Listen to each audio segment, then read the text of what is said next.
now, unlike New Year's Eve that's on a Tuesday, the next 2 years, 4th of July is going to be on a weekend. So we wanted to make sure that you were prepared because you got to do things ahead of time. So Ben, talk about what they need to do to prepare ahead of time.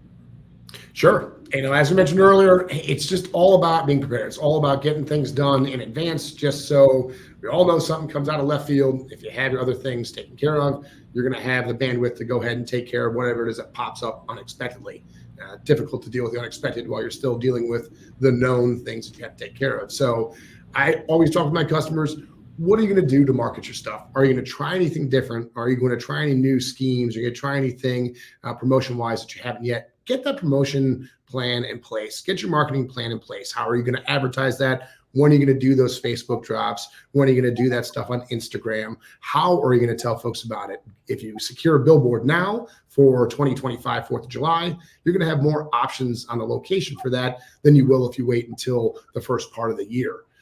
So talk with your folks at the radio station, because I know that they are more likely to give you a little bit of a discount on something if you're scheduling far enough out. So just help yourself out, order your product early, get your promotions put in place. Going into, as we said, the weekend cycle, that you're going to go through that product. There's always going to be that bump going into weekend fourths, and that's coming up here. So it's going to be helpful on the Friday, and it's going to get crazy on Saturday. I mean, the 250th anniversary of the founding of our country, patriotism is going to be everywhere. And we know that that's good. That's a wonderful thing. A byproduct of that is better fireworks sales. Nothing says I'm American more than 4th of July and celebrating with fireworks. So be prepared to take care of your customers. Get that product on hand. Don't be scared of investing a little bit more in your product line. It will pay dividends.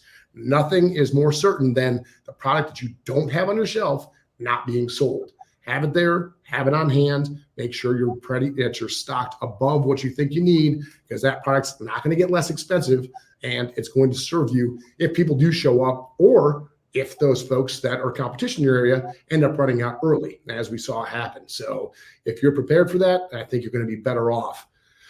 And also talk with your landlords. For all of you that don't own the locations you've got, I know most of you are already doing multi-year leases, but just if you haven't gotten to that point yet, absolutely try and stop the nomadic situation from occurring and get your lease for 2025, 2026 situated and put in place. So you can be there, you can plan for the spot that you're at, and you don't have to worry about that detail coming up and possibly being something you need to deal with going into what will be a fantastic weekend cycle for the upcoming 4th of July's. But I wasn't even thinking about that when I was looking at all of your notes and the tips of like having that location and planning in advance for not just this year, but the next year. And, that's huge to do. Absolutely. And it's, if you engage your landlord and tell them, what you're willing to do, and we all know that some of the key spots are going to be out there for eventually sale. Somebody's going to develop those. So, be realistic about how you draft up your lease language. Give them a opportunity to let you out of the lease if they're able to sell it. I mean, I would much rather not do that, but if I can lock in 2 years and give them some assurance if they find a buyer, that still works out better for me ultimately, because I know that I'm covered with my lease for that location and I'll be ready to go, because there's going to be plenty of stuff that you're going to have to take care of.